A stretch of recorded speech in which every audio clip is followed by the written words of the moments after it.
Hey friends, for the first time, a Chinese economist publicly claims that China is in a stealth economic depression and its real GDP growth rate is negative. That Chinese economist is Ken Cao. Yes, me. Let me ask you something. If your neighbor keeps bragging about his new Ferrari, but every time you see him, he's pedaling a rusted bicycle to work. Do you believe the Ferrari exists? Or do you believe the bicycle you can actually see? That's China's economy today. Beijing swears it's growing 5%, but the streets, the shops, the factories, the apartments, they're all screaming in reverse. So here's my claim, and I'm going to repeat it until it's tattooed on your brain. China's real growth isn't positive 5, it's negative 3%. Not slowing GDP growth, I'm talking negative growth. A stealth depression no economist in China dares to admit. And I'm going to show you plainly, simply, ruthlessly why negative 3% is the most honest number in the room. I personally lived the Beijing boom years.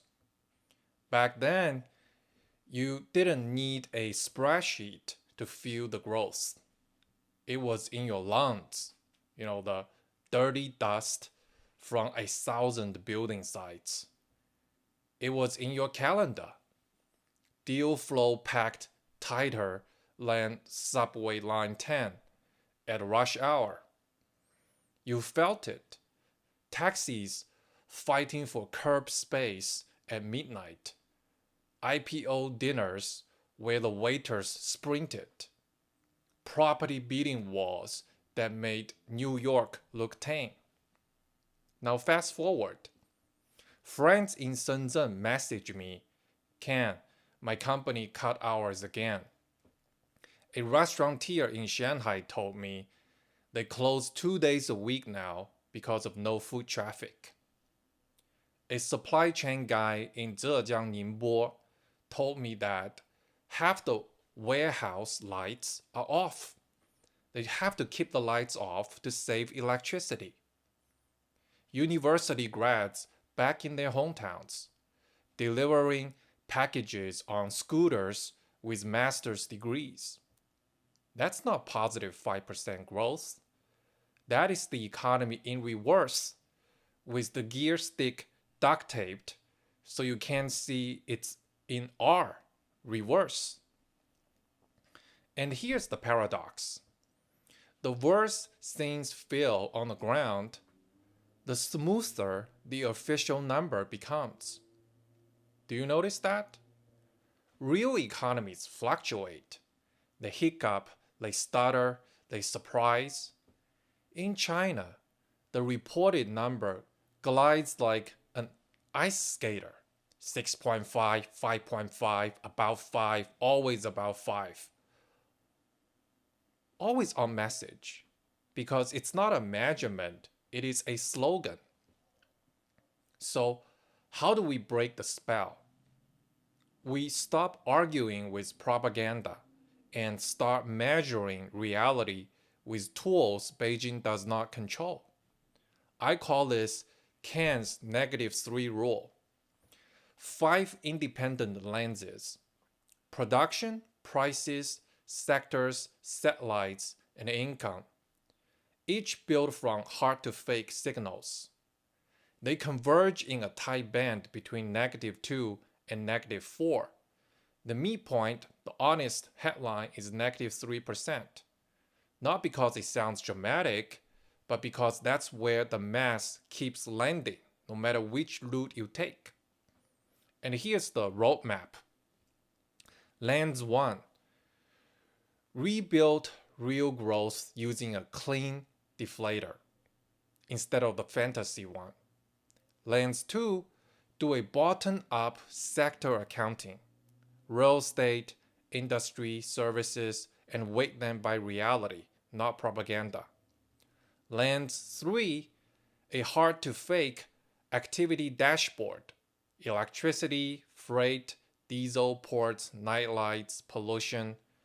Lens 4, a satellite cross-check, calibrate nighttime lights to pre-COVID growth, and then apply to now. Lens 5, the income side, household purchasing power and fund revenue in real terms. And then finally, I'll add a bonus lens I'm working on, the debt drag. When the interest bill devours your growth, the real economy shrinks, no matter what the press release says. All right, let's go. Lens 1 is my clean deflator method. Most people forget, real GDP is just nominal activity adjusted by a deflator.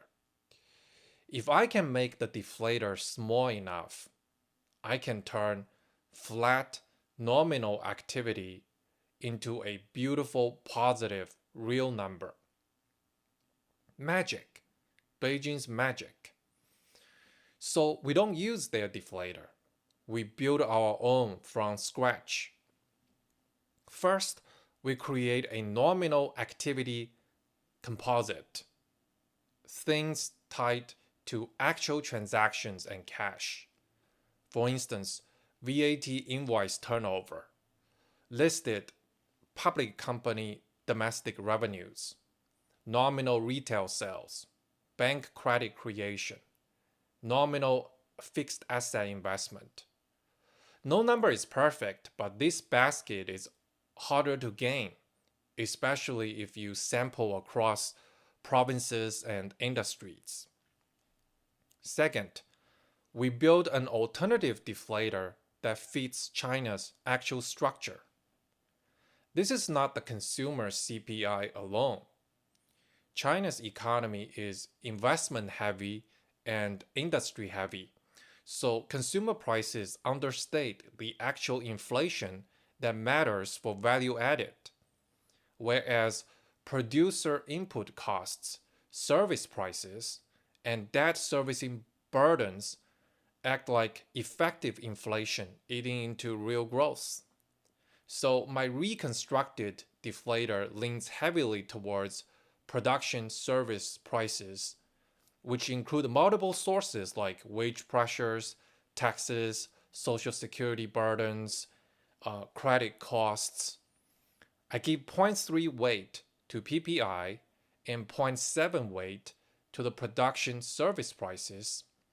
And this reweighted deflator reflects actual reality and coming out between 4 and 5%. Now do the math. If nominal activity in China is crawling at, let's be generous here, positive 1 to 2%, and your cleaner deflator is positive 4 to positive 5%, then real equals nominal minus deflator gives you negative 3% smack in the middle. You can try to argue the nominal basket is wrong, fine. Swapping other nominal proxies, commercial sales transactions, toll revenues, ad spend, and watch how nothing you add pushes you toward positive 5. Because nominal activity just isn't there. And if nominal isn't there, real can only be less, unless you cheat the deflator. And here's the CCP's trick. They tell you prices are falling at the factory gate, the PPI.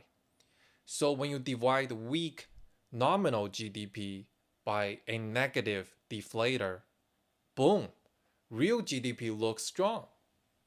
But that is like telling a starving man he's eating more because his grocery bill is cheaper. In reality, when you weight the right prices, construction inputs, service costs, tax increases, and debt burdens, the economy is shrinking. My clean deflator isn't -3, it is closer to +4. And when you take weak nominal growth of maybe 1% or 2%, subtract 4, you get -3% real growth. That is the lived economy. If the deflator is a lie, the real number is a fairy tale.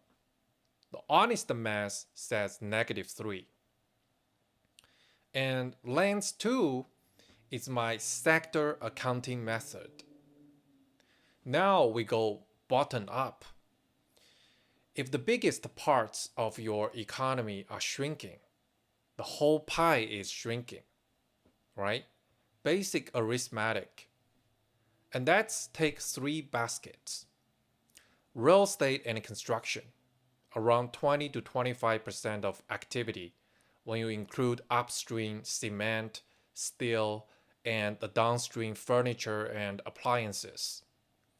Industry or manufacturing around 30%, and services around 50%. First, real estate.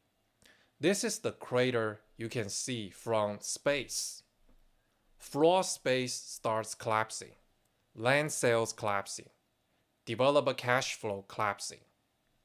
If you deflate construction value added with construction materials PPI and adjust for those halted projects and delayed deliveries, you get a deep contraction.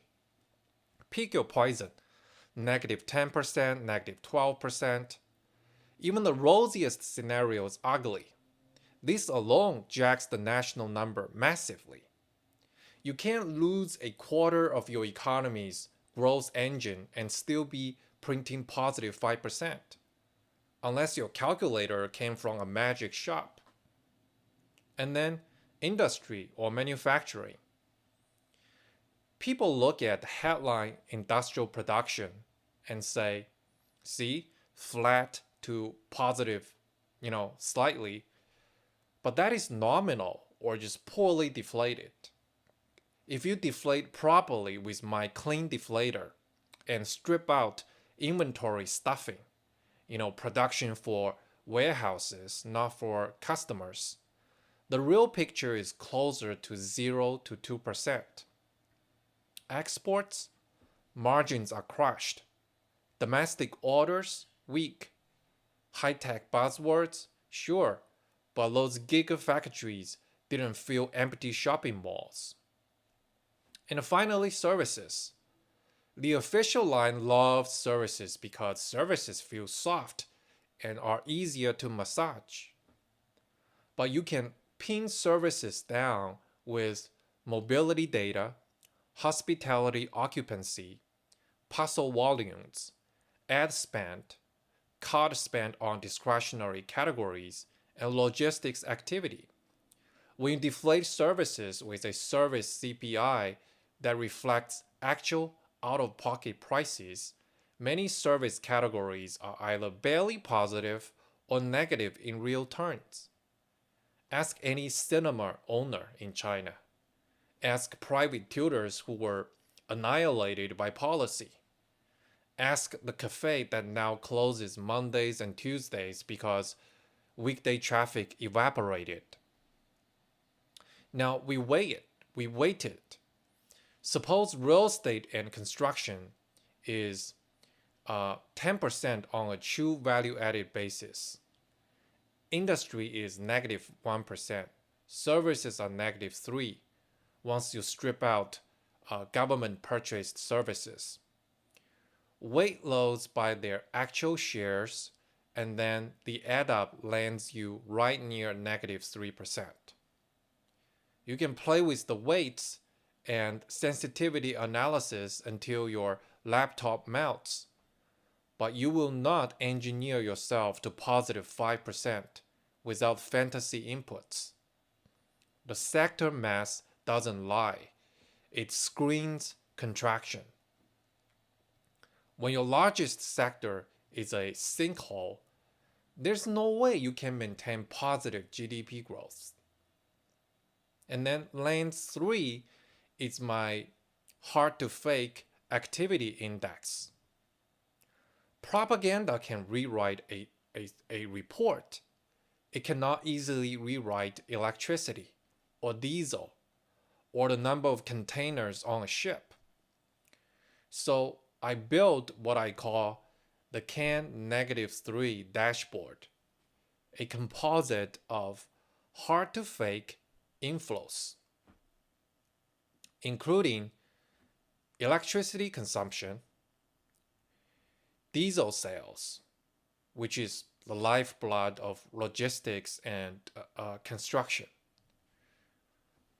freight volumes, rail, highway, and port throughput, container traffic, nighttime lights, job postings and hours worked, domestic air travel, actual paid seats, not scheduled capacity, toll road receipts. Drivers either pay them or they don't. E-commerce parcel volumes. Unit counts deflated by discounts tell a real story. We normalize each series relative to the 2019 baseline.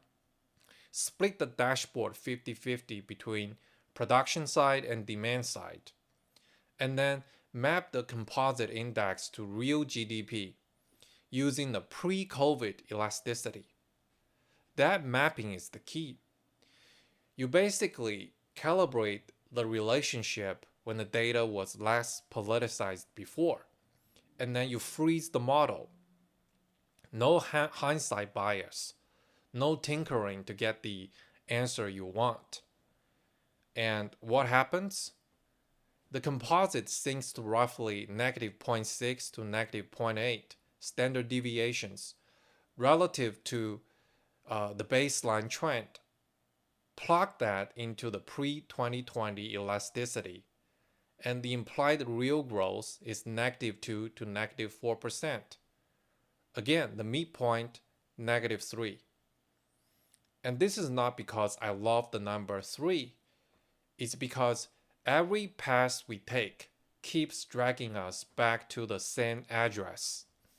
Like the Chinese economy's GPS saying, recalculating, continue to -3%.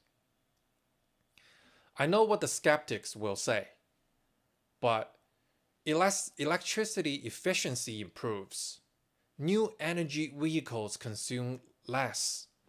E-commerce is just discounts. Great, now adjust. Do the robustness checks. Even with conservative adjustments for efficiency gains and compositional shifts, the dashboard doesn't change to +3, let alone +5. The physics of trucks and paid airline seats says contraction, not expansion. And lens 4 is my satellite cross-check. Fortunately, satellites do not read party slogans. The satellite looks down and captures how bright cities are at night. More brightness, factories, offices, homes, streets, usually correlates with more economic activity. Is it perfect? No. But it is gloriously indifferent to politics.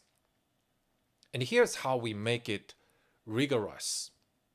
We take data from 2012 to 2019, the years before COVID data chaos, and run a simple calibration.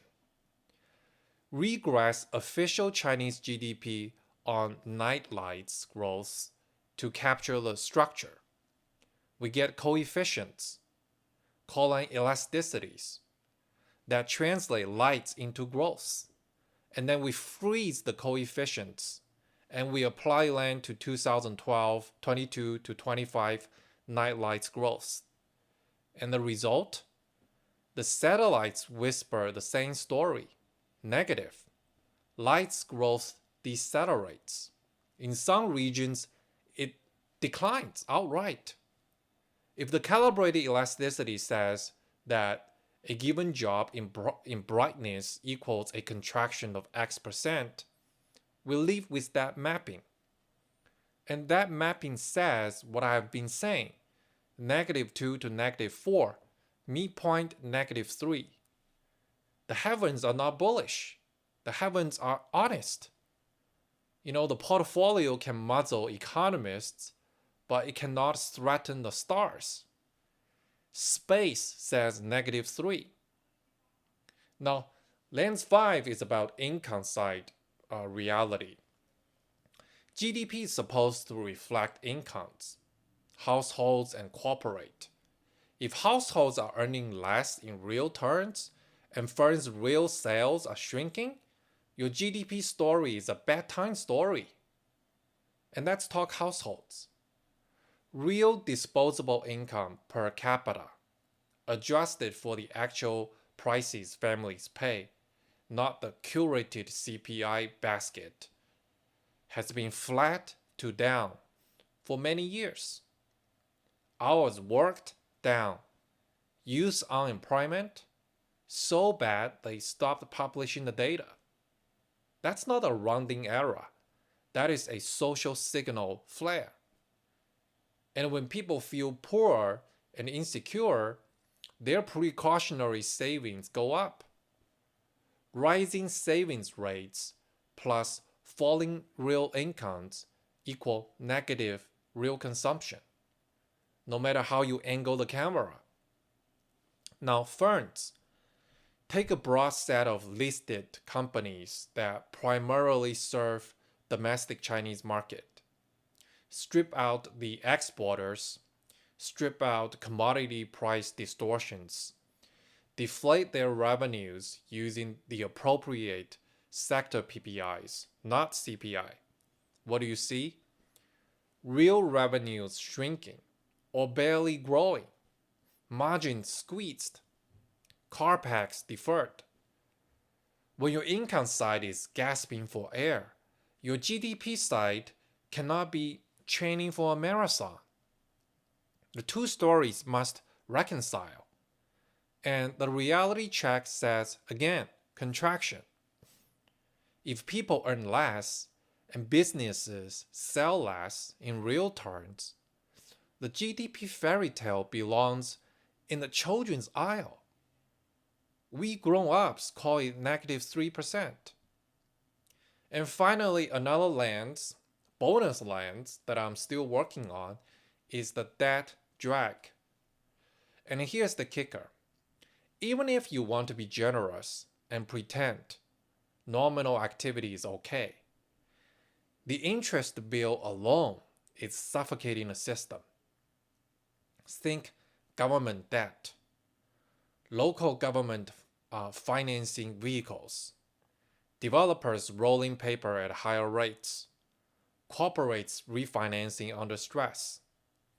Estimate the effective interest burden and compare it to the incremental nominal GDP the system is generating. If the new value you're creating is barely covering or not even covering the interest on yesterday's debt binge, then in real terms, you're shrinking. This is arithmetic, not ideology.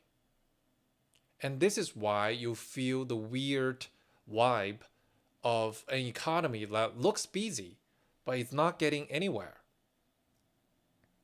More loans, more rollovers, more bridges to nowhere, activity without value added. It's a hamster wheel. And the more you run that wheel, the more calories you burn without actually moving the cage. That is the definition of negative real growth. Motion without progress, effort without value, bills without wealth. When your interest tab eats your dinner, you lose weight. China's economy has been losing weight. Call it what it is, -3. So how did China turn this ugly reality on the ground into a glossy, positive 5% growth story? A few tricks. Trick 1, like we discussed earlier, the deflator massage.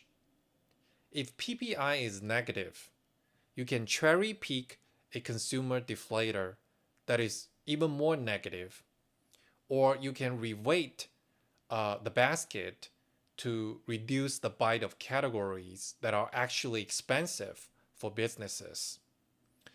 So if nominal is positive 1 and the deflator is conveniently negative 4, boom, real growth turns into positive 5. The audience claps, the shops stay empty.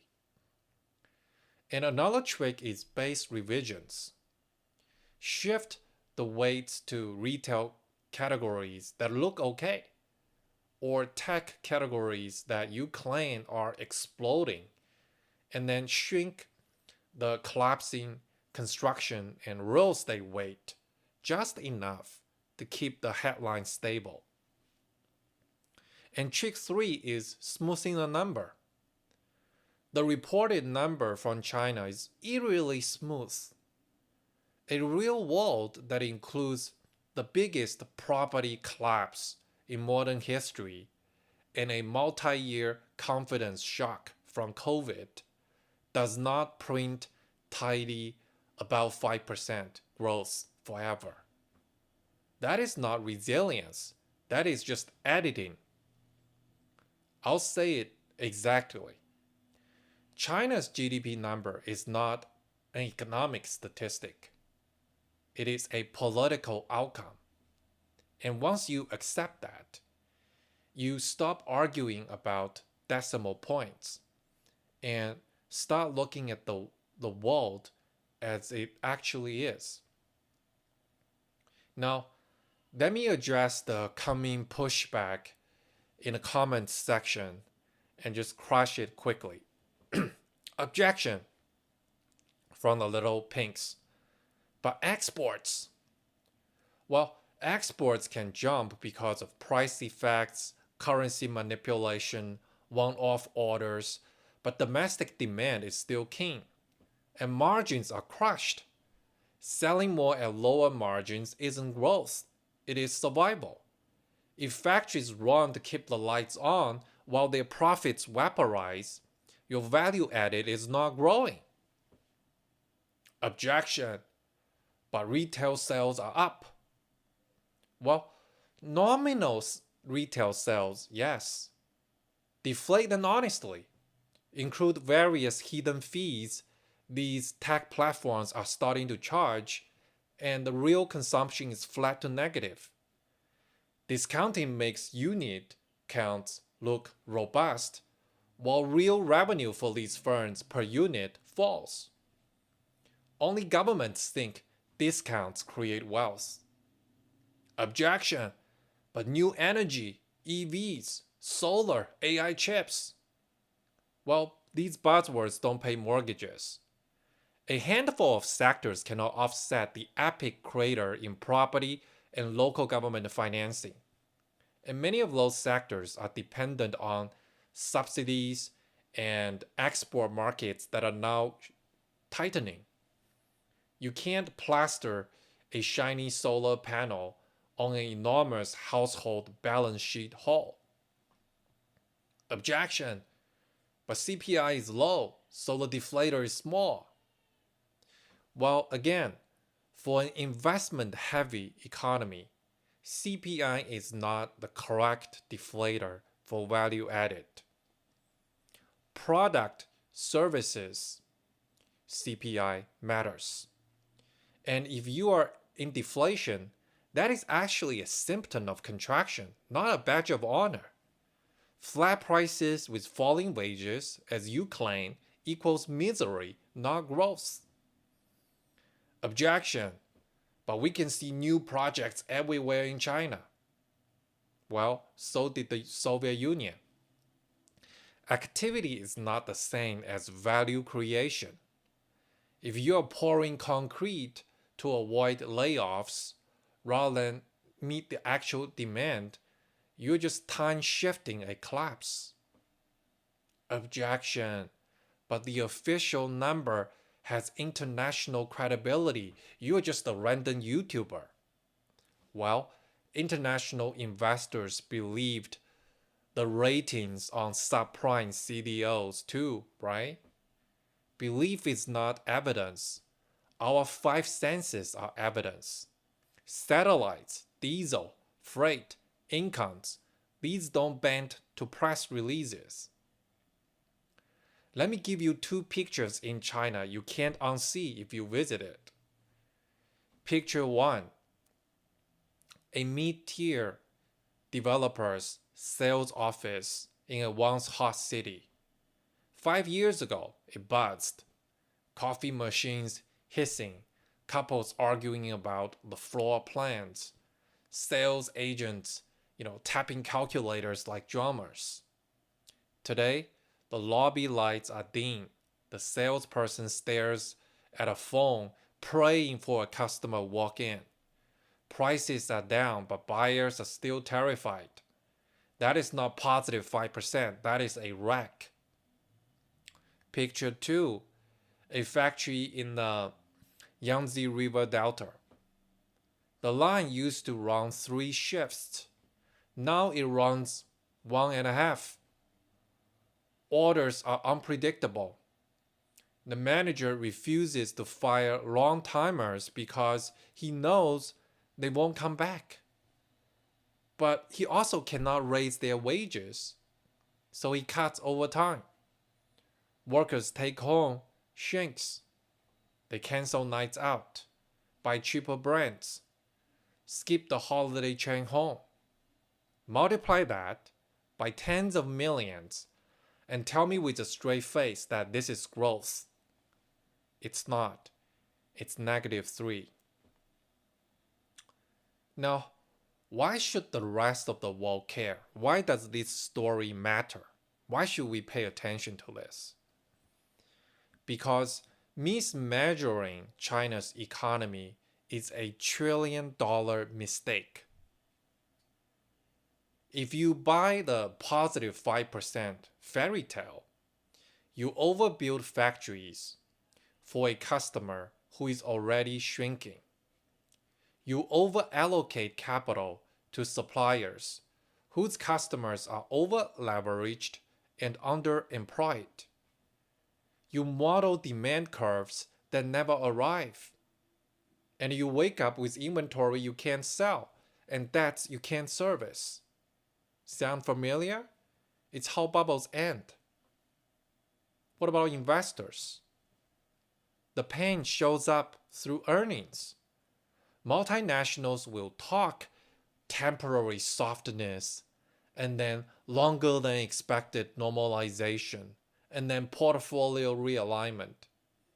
And then finally, after the CFO retires, structural decline. Translation? They were pricing in +5 for a market delivering -3 and hoping nobody noticed. Meanwhile, supply chains tilt to India, Malaysia, Mexico, not because geopolitics alone said so, but because growth moved elsewhere. For policymakers, clinging to the +5 myth blinds you. You negotiate trade and security with a country you think is strong and growing and ascendant, when it's actually brittle and contracting. That misread can be catastrophic. Weak systems lash out. Negative growth empires export their crisis. So I'm planting a flag here. Call this the Can -3 rule. 5 independent lenses. One same answer. A cleaner deflator says negative. Sector mass says negative. The hard-to-fake dashboard says negative. The satellites say negative. The income side says negative. The debt drag seals this coffin. This is not a guess, and it's not a hot take I'll abandon next week. This is a framework I've been working on religiously, and I'll update regularly with the same weights, the same mapping, and the same methodology. frozen to pre-COVID calibration to avoid bias. If it changes, you see it change on screen. If it doesn't, you watch -3 becomes like my slogan. -3 isn't my mood, it's a measurement. If you can't feel +5 in your wallet, it isn't there. -3 is what you feel. And let me speak plainly. A healthy economy doesn't hide its youth unemployment data. It doesn't muzzle economists who tell the truth. It doesn't redefine the truth every quarter to match a political slogan. It grows and shrinks and stumbles and sprints. It owns the struggle. China's leadership doesn't own the struggle. They own the story. And when politics owns the story, the real story becomes fairy tale. Look around. A generation of young people lying flat, not because they're lazy, but because the economic ladder is missing rungs. Families hoarding cash because their most precious asset, real estate, it's still losing value. Small businesses in China counting light bulbs at night to decide if they can afford to keep one on. This isn't a small blip on a sort of miracle trajectory. It is the hangover after a 30-year binge, and the bartender just cut up the credit card. And hey, if I'm wrong, great. If the data turns, if the trucks rumble, if nighttime lights bloom and income rise, I'll be the first to say -3 has become 1 or 0 or even +2. I don't marry numbers, I measure them. But today, the measurements chant the same chorus, -3. Not for drama, for honesty. So, the next time someone in a suit on Bloomberg or CNBC tells you China is rolling at +5, ask a simple question. Do satellites lie? Ask a truck driver if his diesel bill is up but his miles are down.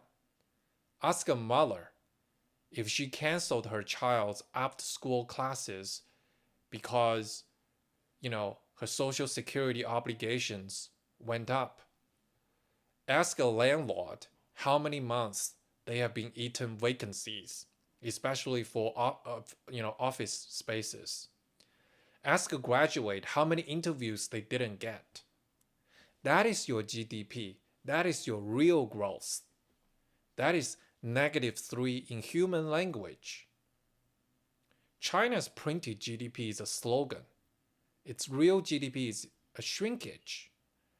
And the most honest single number to hold in your head is -3%. So I'll say it again.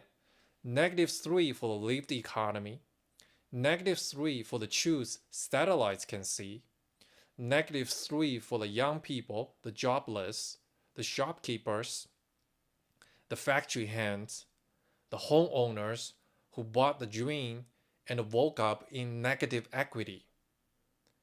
The -3 is not my pessimism. -3 is real measurement minus the politics. I'm Ken. This is the one place on YouTube where fairy tales in China go to die, and data gets the last word. And I'll see you in the next one.